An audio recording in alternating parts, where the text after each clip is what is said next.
Hi everyone, welcome to another episode of With Summit Fire. I'm Deputy Chief Don Nelson, and I hope you're enjoying your summer. Last episode, we spoke about or introduced our Special Ops vehicle. So this episode, we're going to talk a little bit about what's included in that Special Ops vehicle, what we store on that Special Operations vehicle, and we're going to show you a little evolution that we're going to do using some of that equipment. So I hope you enjoy the next few minutes of this episode, and I'll start introducing the parts of our truck. The very first compartment behind the driver's seat, we have some medical equipment, we have a Stokes basket, things like that. We also have some extra air hoses and things like that. So the next compartment back, we have ropes, and we have some backboards, some pipe in case we need to use it for moving some soil out of the way, things like that. And then as we continue our way back, we have what's called our air cart. The next compartment back would have our air cart, which is actually on the ground. You can see it on the ground. And we'll show you how that works a little bit later on. And then as you get toward the end of the apparatus, we have some more equipment which we use for auto extrication. We have our jaws of life on there. We have some cribbing and other assorted hand tools that we might use. Not only are the jaws of life important for auto extrications, but we can also use it for special operations. Let's say somebody has their hand trapped in a piece of equipment. We might be able to use the jaws to lift that equipment up or spread it apart so we can get that hand out of there. We can use it for lifting, prying, pulling, whatever we need to do. So it's not just for auto extrication, but we also keep it on this truck just in case our other rescue truck is busy out on another call. We can take this for auto extrication. Again, this truck was donated to us by Celgene, and we've been in the process for about 8 months or so getting it outfitted with the equipment, trying to figure out what we needed for this special operations unit. Our guys are being retrained. We've always had training in special operations. We just didn't focus on that special operations unit, so to speak. So we've gotten some extensive training in confined space. We have some guys that we have one gentleman here who's actually a hazmat technician, so he's kind of our expert. So we're really expanding our operations when it comes to special ops, as we call it. So hopefully moving forward, you'll see us out and about more often with the special operations unit and going out to different places and seeing what kind of uses we can use it for. So without further ado, I will show you how we use some of the equipment on this apparatus. Okay, so here we are around to the back of the truck, and if you can take a look inside, you can see we have different equipment stored in there.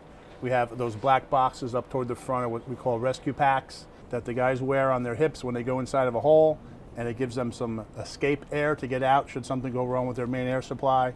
We also have some SCBAs in one of the compartments. We're also going to outfit this with some radios. They're in there right now. We're going to make that our command post when we have larger incidents so we can communicate with other agencies at larger incidents. We have also some other hand tools that we would use at special operations events. So what we're going to do now is we're going to show you some tools that we use when someone has to go down into a confined space like a manhole or something like that. We're going to be using a tripod and an air cart, and these things are all stored on this truck. So we're going to show you how we do that with a little evolution. All right, so here we are. We're going to start a training evolution using some of the equipment I just spoke about. So I'm going to step out of the way and give you a real quick brief of what we're using and how we're going to use it. So here we go. So in the foreground here, you see our air cart, which is what I spoke about earlier, which was on the side of the truck. We use that to supply air to the guys that go down the hole. Normally, when we do an evolution like this, where we do a real evolution, we have to have 2 guys going into the hole. We have to have 2 guys as a backup. We have a hole boss, we have an air monitoring guy, we have the incident commander, we have a scribe, we have a safety officer. It's very manpower intensive. Today for training evolutions, we're just using our on-duty shift. So this is who we have working today. Our hole boss is the officer in the white shirt. That's Battalion Chief Locke. He's going to be also our scribe, so we're kind of condensing positions. Firefighter Vecchia is monitoring the air cart for our entrant into the hole. We have Frank DeLuca and Jeff Fawkes are on the ropes, lowering and raising the guy. Brian Harnois is the safety officer, and our entrant is Firefighter McNamara with the orange helmet on. So he's the guy that's going to be lucky enough to get lowered down into the hole today. So why are we doing this? Well, our special operations unit is assigned to make confined space entries throughout Summit. We do training a lot in this type of evolution. It's good to go out and practice. We have to do it all the time practice-wise, so we want to stay proficient in our skills. So we do this quite regularly. So as you can see, we have a bunch of equipment set up. We have a tripod. We have 2 ropes. The blue line is our belay line or the safety line. The orange rope is our lift mechanism. We raise and lower people with that. That's a 4-to-1, so we lift at 100 pounds, feels like 25 pounds. The cart here in the foreground has 175 feet of hose on it, which is hooked up to the air cart. So a guy can go down that hole and theoretically go about 100 feet horizontally in some pipes or whatever needs to be the case. So we're able to do that. So what we're going to do now is we're going to hook up firefighter McNamara, and we're going to lower him into the hole to effect a rescue for a downed workman who happened to get sick in the hole. What we've done is, if you can see it on the ground, I don't know if you can behind Jeff, is our 4-gas meter. We monitor the air inside the manhole or whatever device we're going into. And if there's not enough oxygen in the air, 21%, we have to supply fresh air down that hole. So we have fans that we can set up with long tubes. And right behind firefighter Vecchia is the duct we use to put air into the hole. If you notice, it's narrow in the middle, so it doesn't impede our guys from going through the hole. It doesn't make the hole smaller. All right, now outside the picture behind us, there's firefighter Esposito. He's actually manning our anchors. He's behind us. We can show you a picture of him later. But this is just some of the equipment we use. This is for our training. This is very simplistic. It just helps us refresh our training every month or however many times we do it during the month. So it's very important for us to do this. So let's hook up Jeff to the safety and the lifting mechanism. Now, in real life, we're monitoring the air. If we need to pump air, we pump air into it. The whole boss is calling the orders out. The incident commander, who's usually not really close to this operation, is at the command post calling for whatever resources he needs for this incident. So it's a very manpower intensive operation. It takes roughly about 17, 18 people to do this type of evolution out in the real world. But obviously for training we can't do that, so we use the on-duty crew to get them more proficient. So we're getting Jeff ready to lower him into the hole. Jeff, before you go in, show us your escape pack on your hip. Lou, move to there. That yellow bottle on Jeff's hip, that's the escape pack that I spoke about earlier. If this air cart should fail, that bottle gives him about 10 minutes worth of air to get out. So you have to keep that in mind, that if you're going 100 feet down a horizontal pipe, are you going to be able to get back within 10 minutes should something happen to your main air supply? So we try to keep that into, firefighter safety is paramount. So we have a lot of safety equipment for them. So Jeff's fitting his mask on. If you notice the battalion chief in the white shirt, he's logging what time he's putting his air on. Not only is the air important, but the amount of time that someone spends in a hole. We don't want somebody down there for too long. That's why we have a backup crew in case something goes wrong. We only allow the initial crew to stay down there for 10, 15 minutes or so, then we'll get them out, put the next crew in, then we need a backup crew for the second crew, and so on until we effect a rescue or a recovery. People always ask, what's the difference between a rescue and a recovery?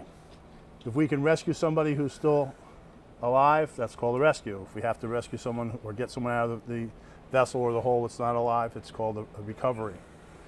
A lot of people want to know what a confined space is. A confined space is any vessel or hole that's not designed for human occupancy. So manholes, tankers that you see floating around New York Harbor, the holes where they keep all their fuel and all their grain or whatever they're holing, those are all confined spaces. Boilers in larger commercial buildings, those are all confined spaces. Any place that a person's not supposed to be and only has one way out is considered a confined space.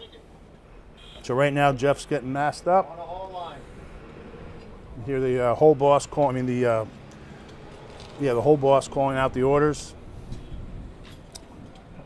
The yellow line is the haul line, the blue line is the belay or safety line.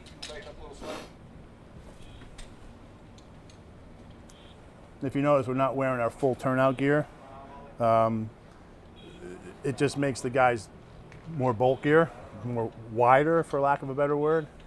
And we don't wear the SCBAs on our back because you'd never fit in a hole.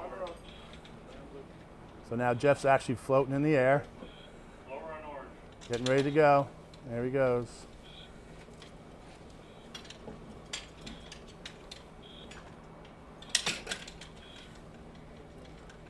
And he's down, almost down. Now this little area here is our training house in the back of the firehouse. It's probably 25 feet long by 10 feet wide. And we have a mock-up of a manhole. And we use that to do our confined space training. Unfortunately, everybody has to leave because we just got a call. So we're going to pause for a minute. So we just gave you a quick overview of what we do for confined space rescue. This is a very simple evolution. Really the hardest part about this is getting the equipment out, getting it set up, lowering the guy down in a hole. Though not easy, is pretty straightforward. We do it enough that we're proficient at it. But what you got to think about with all the different occupancies in town, Celgene, you got some large commercial occupancies in town. They have all kinds of boilers. It's not usually just a straight shot into something. Sometimes you have to climb in and go around a corner, things like that. This evolution just helps keep our guys proficient in using ropes, using safety harnesses, using the air cart, getting the air lines out, and getting them in operation, those kind of things. So it's training. It's really just training to keep the guys proficient in their skill. And as you can see, once the guys are hooked up, and once we do all the safety precautions, it goes pretty well. In real life, it won't always work that way. So I hope you enjoyed this episode. If you have any questions, please feel free to call the fire department. As a reminder, on September 17th, starting at 12 o'clock, we have our wet down here at the firehouse. We're going to christen our new ladder truck. If I said 12 o'clock, I believe it's 1. I'll have to check, but it's the 17th of September. So just call the firehouse. We'll give you details. Come out, see our new fire truck, have some hot dogs, get a tour of the firehouse, and have some fun. So thanks for watching, and see you next episode.